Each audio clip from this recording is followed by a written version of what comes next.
Hello everyone, welcome to अंतरात्मा एक दिव्य शक्ति। I am with you today Shweta Kapoor. Tarot card के बारे में बात करते हुए पिछले एपिसोड में हमने 7 कार्ड्स के बारे में जाना था। आज जानेंगे बाकी बचे हुए कार्ड्स के बारे में। इस पर इन्फॉर्मेशन देने के लिए हमारे साथ स्टूडियो में मौजूद हैं alternate therapies expert Jagmohan Sachdeva ji. तो बिना देर किए आइए शुरुआत करते हैं। जगमोहन जी, 7 कार्ड्स के बारे में आप हमें बता चुके थे जो मेजर अरकाना के थे। बाकी के कार्ड्स के बारे में आपसे जानना चाहेंगे जी। इसके बाद आते हैं 7 नंबर के कार्ड पे, द चैरियट। इसमें देखेंगे एक व्यक्ति 2 शेरों को रथ के रूप में चला रहा है और आगे बढ़ रहा है एक सारथी की तरह। इसके माइंड के ऊपर देखिए तो स्टार बना हुआ है। 7 नंबर है, केतु है, हाईली एनालिटिकल होते हैं ये, यानी माइंड इनका बहुत ही ज़्यादा शार्प होता है, बहुत क्रिएटिव होता है, बहुत डिफरेंट चीज़ करने में ये बिलीव करते हैं, नॉर्मल लोगों से डिफरेंट चीज़। फिर और देखेंगे तो 2 शेर हैं यहाँ पर, एक काला एक सफ़ेद। काला और सफ़ेद ये बताते हैं कि क्या सही है क्या गलत है, ये इमीडिएटली एनालाइज कर देगा। किस में फ़ायदा है किस में नुकसान है, ये फटाफट एनालाइज कर लेगा। फिर देखिए काले में भी कुछ सफ़ेद है और सफ़ेद में भी कुछ काला है, यानी अच्छे से अच्छे प्रोजेक्ट में क्या कमियां हो सकती हैं या अच्छे से अच्छे इंसान की क्या ड्रॉबैक्स हैं ये पहचान सकता है, और बुरे से बुरे इंसान में क्या खूबियां हैं, बेकार से बेकार प्रोजेक्ट में क्या बेनिफिट लिया जा सकता है, ऐसा एनालाइज करने की इसकी क्षमता होती है।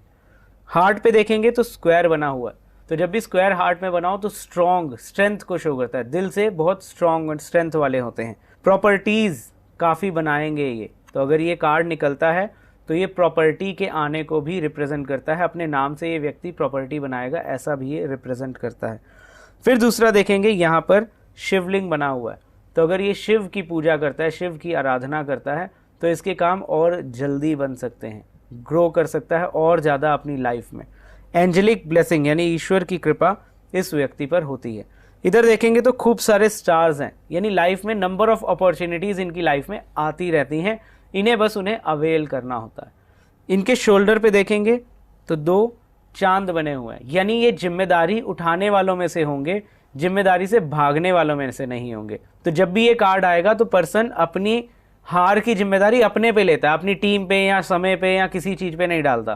तो इस व्यक्ति की लाइफ में ग्रोथ की संभावना बहुत ज़्यादा रहती है, जो अपने फेलियर और अपने सक्सेस के लिए खुद को रिस्पॉन्सिबल ठहराता है। तो उस इंसान को लाइफ में इम्प्रूवमेंट करने के चांसेस भी बहुत मिलते हैं और लाइफ में वो काफ़ी ग्रो कर सकता है। इसमें देखें जो सेंटर में यहाँ पे एंजेलिक विंग्स बने हुए हैं, तो जिस भी कार्ड में एंजेलिक विंग्स बने हों ये समझ लीजिए कि गुरु ईश्वर उसके एकदम अंग संग है, उसका कोई भी कार्य रुकता नहीं है, अटकता नहीं है। इसमें अब 8वां कार्ड आता है स्ट्रेंथ का। 8 नंबर पहले भी बताया था शनि का माना जाता है, और नीचे लिखा है स्ट्रेंथ। शनि हमेशा स्ट्रेंथ, ताकत, एनर्जी, ऊर्जा के लिए, मेहनत के लिए, फिजिकल एफर्ट्स के लिए जाना जाता है। कहा जाता है कि 8 नंबर का व्यक्ति फैक्ट्री का मालिक भी क्यों ना हो जाए, तब भी उसके जीवन से मेहनत नहीं जाती, वो अपनी ही फैक्ट्री में मेहनत करते आपको दिखाई देता है। दूसरा यहाँ देखिए स्ट्रेंथ को कैसे बताया गया इन कार्ड्स के माध्यम से, बहुत ही जबरदस्त। एक व्यक्ति शेर तक को काबू में कर पा रहा है ऐसा दिखाया गया। जो स्ट्रेंथ का कार्ड जब भी आएगा तो इस व्यक्ति में इतनी स्ट्रेंथ है कि वो लॉयन को, शेर को भी टेम कर सकता है, अपने हिसाब से चला सकता है। इसमें देखेंगे माइंड के ऊपर, दिमाग के ऊपर इस तरह का कार्ड है, तो यानी ये हाईली इंटेलिजेंट पर्सन होते हैं। देखेंगे तो इसके कपड़ों पर ग्रीनरी दिखाई गई है, काफ़ी अपनी लाइफ में ये ग्रो करते हैं। जो भी चीज़ अगर ये सोच लेंगे, डिसाइड कर लेंगे, निर्धारित कर लेंगे, उस चीज़ को ये अचीव करके ही रहेंगे, भले उसमें जितने मर्जी हिंड्रेंसेस हो, भले उसमें जितनी मर्जी मेहनत हो। इनके पास इनफ स्ट्रेंथ होती है अपने गोल्स, अपने टारगेट्स को, अपने सपनों को साकार करने के लिए। उसमें जितने मर्जी ऑब्स्टेकल्स आते जाएं, ये सभी तरह के ऑब्स्टेकल्स को पार करके अपने रिजल्ट को पा लेते हैं। ये बहुत ही पॉजिटिव कार्ड है। दूसरा इसमें देखेंगे इन लोगों को अननेसेसरी लाइफ में रिस्क लेने की आदत होती है। कहा जाता है कि शेर को काबू में कर लेता है, अच्छी बात है, लेकिन शेर के मुंह में हाथ डालना कभी भी रिकमेंडेड नहीं है। अननेसेसरी के इनको पंगे नहीं लेने चाहिए। अगर देखिए इनकी लाइफ बहुत सेटल चल रही होती है, लेकिन अननेसेसरी कहीं और इन्वेस्ट कर देते हैं जहां इनको लॉसेस होने की संभावना है। तो इनको ये समझना है कि जहां भी चलें तो ओवर रिस्क ना लें, अपनी लाइफ जो एकदम ट्रैक पे चल रही है उसे चलने दें। ये बहुत ज़्यादा आउट ऑफ द वे जाके रिस्क ले लेते हैं, जिससे इनकी लाइफ एकदम दोबारा कहते हैं ना पटरी पे आ जाती है, फिर दोबारा मेहनत कर करके फिर राइज कर जाते हैं। लेकिन इनको कम फर्क पड़ता है, जो इनके परिवारजन है, जो इनके साथ जुड़े हैं, इमोशनली अटैच्ड हैं, उन्हें दुख होता है। तो इन्हें अपने सेक नहीं, लेकिन अपने परिवार वालों के सहक ही इन्हें ये समझना चाहिए कि अननेसेसरी बहुत ज़्यादा रिस्क नहीं लेंगे लाइफ में। इसके बाद नेक्स्ट कार्ड आता है हर्मिट का। 9 नंबर का कार्ड है, मंगल को रिप्रेजेंट करता है ये। तो ये व्यक्ति भी देखिए हाथ में इसने जो लालटेन पकड़ी है, ये कार्ड उस तरह का कार्ड है कि चिराग तले अंधेरा, शोइंग पाथ टू अदर। ये दूसरों को तो राह बहुत दिखाता है, दूसरों की बहुत मदद करता है। 9 नंबर वाले बहुत ह्यूमैनिटेरियन भी माने जाते हैं।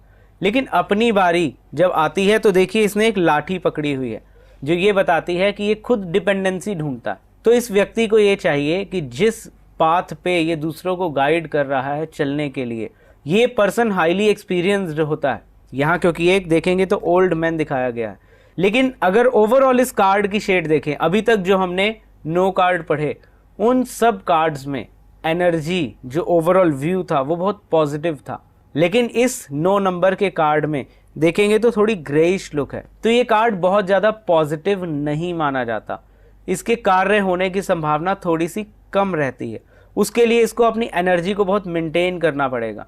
जो गाइडेंस ये दूसरों को देता है, जो विजडम इसने खुद अब तक प्राप्त की है अपने तजुर्बों से, उस पर इसको खुद चलना है, ना कि किसी दूसरे ने इसकी लाइफ में आना है और इसकी मदद करनी है।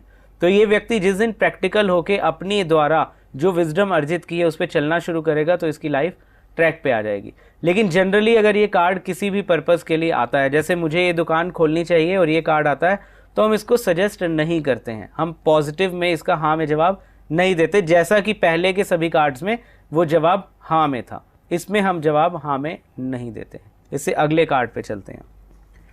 अगला कार्ड देखेंगे तो 10 नंबर का आता है। 10 नंबर अगेन 1 हो जाता है।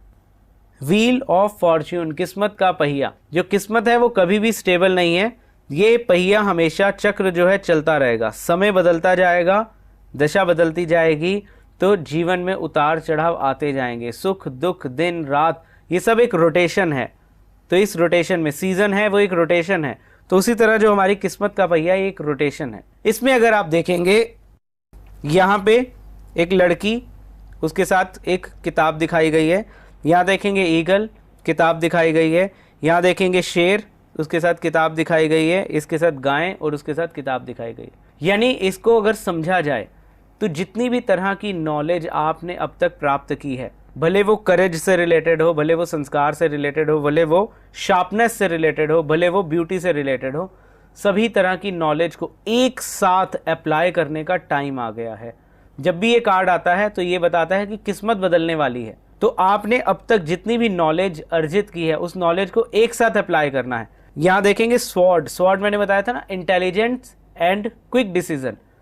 तो बदलते हुए समय के हिसाब से अपनी सभी तरह की नॉलेज को इंटेलिजेंटली एंड क्विकली अप्लाई करना है।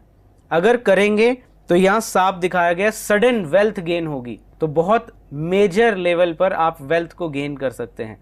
ये कार्ड बहुत पॉजिटिव कार्ड माना जाता है। जिनकी लाइफ बहुत टाइम से एक लेवल पर जाकर रुकी हुई है, उनके लिए ये कार्ड एकदम वरदान का रूप साबित होता है। उनकी लाइफ को अपने आप को प्रूव करने का एक बहुत अच्छा और बड़ा मौका मिलता है उनको।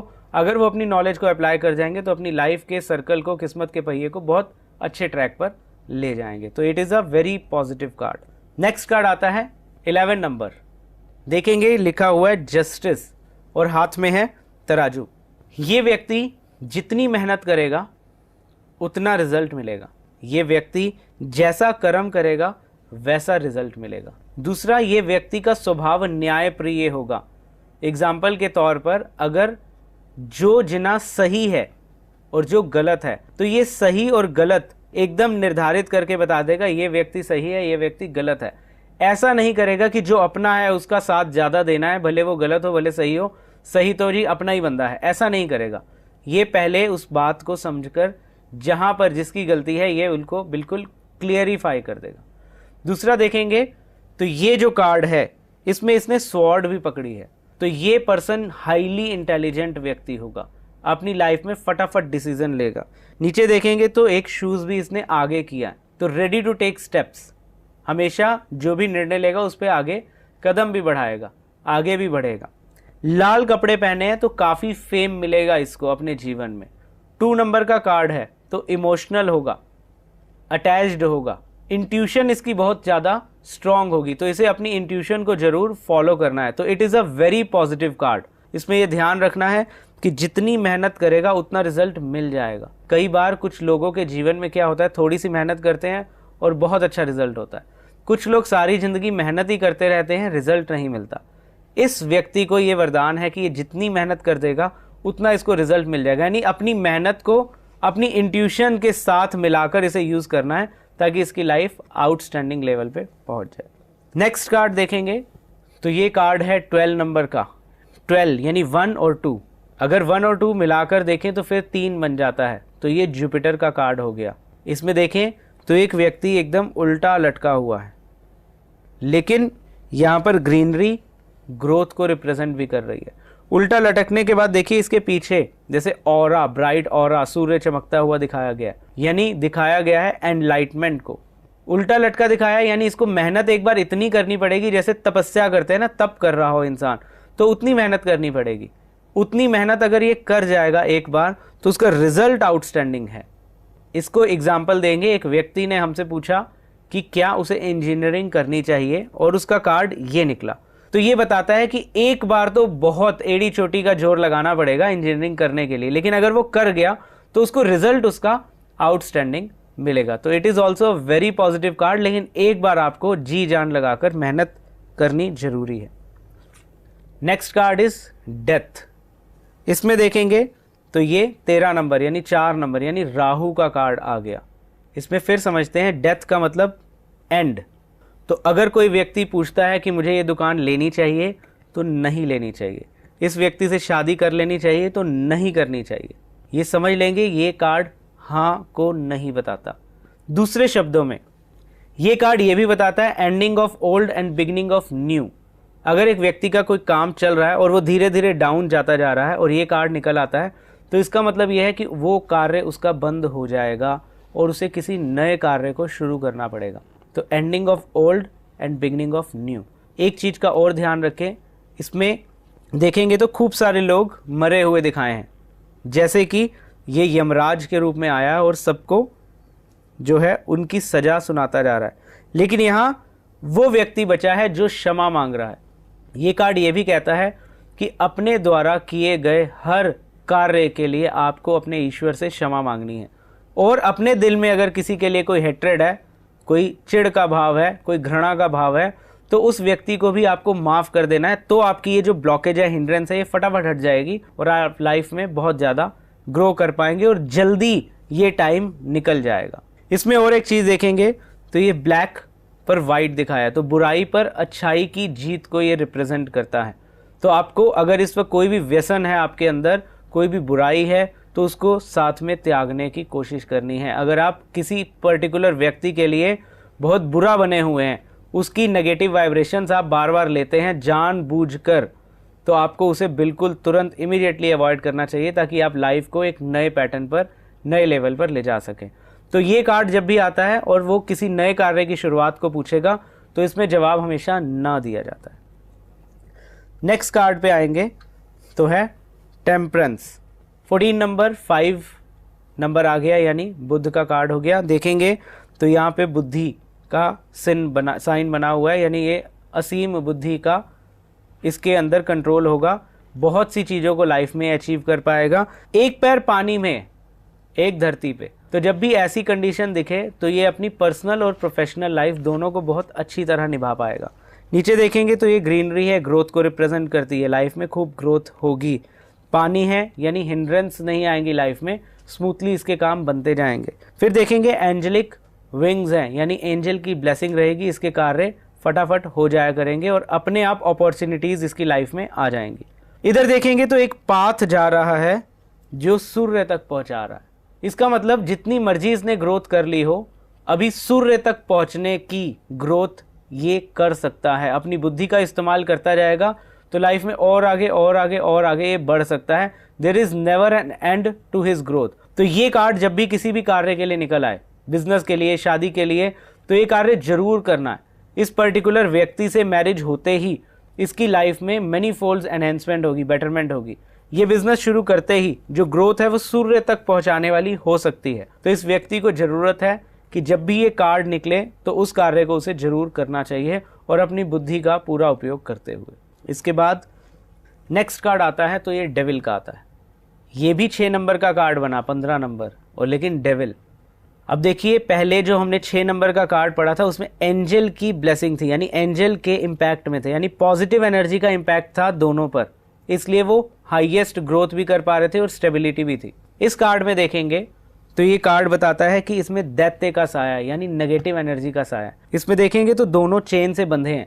जितना मर्जी ये कोशिश कर लें, एक लेवल से आगे ये ग्रो नहीं कर सकते। किसी को चेन से बांध दिया जाए तो उसका दायरा लिमिटेड हो जाता है, मेहनत भी करेगा तो एक लेवल तक जाएगा, उसके बाद उसे खींच के वापस ही आना पड़ेगा। तो यहाँ दैत्य यानी ब्लैकिश एनर्जी का इम्पैक्ट उन पर इतना ज़्यादा है कि वो एक लेवल से ज़्यादा ग्रो नहीं कर सकते। देखिए, इसमें दिखाए फ्रूट्स हुए हैं उनकी पूंछ पे, फ्रूट्स का मतलब फ्रूटफुल रिजल्ट, लेकिन इन्हें मिल नहीं पाएगा। इसका मतलब कि किस्मत में इस टाइम पे इतना बुरा इम्पैक्ट लिखा नहीं है, लेकिन किसी नेगेटिव एनर्जी के इम्पैक्ट में ये हैं, जिसकी वजह से ये ग्रो नहीं कर पा रहे, इनकी लाइफ राइज नहीं कर पा रही, स्टेग्नेशन पे आके रुक गई है। लेकिन इन जनरल अगर ये कार्ड आता है, इससे शादी कर लें तो नो कार्ड है, ये बिजनेस शुरू कर लूँ तो नो कार्ड है, किसी भी नए कार्य को शुरू करने के लिए कार्ड आएगा तो कार्य नहीं करना चाहिए, हाईली नो कार्ड है। जनरली निकल आए तो ये समझ लीजिए कि नेगेटिव एनर्जी का इम्पैक्ट है, खासकर घर की साउथ ईस्ट डायरेक्शन में, क्योंकि 6 नंबर है तो साउथ ईस्ट डायरेक्शन को रिप्रेजेंट करता है, और 6 नंबर है तो फीमेल को रिप्रेजेंट करता है। तो ये समझना है कि हमें कहाँ पर नेगेटिव एनर्जी है, कहाँ ब्लॉकेज है, उसको रिमूव करना है परमानेंटली, ताकि लाइफ में जो भी हिंड्रेंसेस है वो पूरी तरह से हट जाएं। जगमोहन जी, ये काफ़ी अच्छी इन्फॉर्मेशन थी जो पिक्चर्स के थ्रू आपने हमें बताई और हमारे व्यूअर्स को भी बताई। मैं आपको थैंक्स कहना चाहूँगी, आप हमारे स्टूडियो में आए और बहुत अच्छी इन्फॉर्मेशन हमें दी टैरो कार्ड के बारे में। कितना आसान हो जाता है ना कि अगर पिक्चर्स के माध्यम से आपको पता चल जाए कि आपकी ज़िंदगी में क्या डिसीजन आपको लेने चाहिए और क्या नहीं। इस पर और भी इन्फॉर्मेशन हम आपको देते रहेंगे। फिलहाल वक्त हुआ है आपसे विदा लेने का। नमस्कार। अब आप भी घर बैठे हाइट बढ़ा सकते हैं सचदेवा जी के हाइट गेन किट द्वारा। हाइट गेन किट मंगवाने के लिए तुरंत संपर्क करें और एक्वाप्रेशर ट्रेनिंग सीडी मुफ्त पाएं। अब आप सचदेवा जी के साथ जुड़कर अपने शहर में फ्रेंचाइजी ले सकते हैं और जन कल्याण में सचदेवा जी के सहभागी बन सकते हैं। इसके लिए 9899031555 और विजिट करें www.caredelhi.com पर। किसी भी प्रकार की समस्या या बीमारी के इलाज के लिए सचदेवा जी से मिलें या उनके द्वारा बनाई गई किट ऑर्डर करें। कॉल करें 9899031555 पर और विजिट करें www.caredelhi.com। All naturopaths, physiotherapists, Reiki masters, spiritual healers who want to be associated with our institute kindly contact us at 95400 31555 or 95400 31666.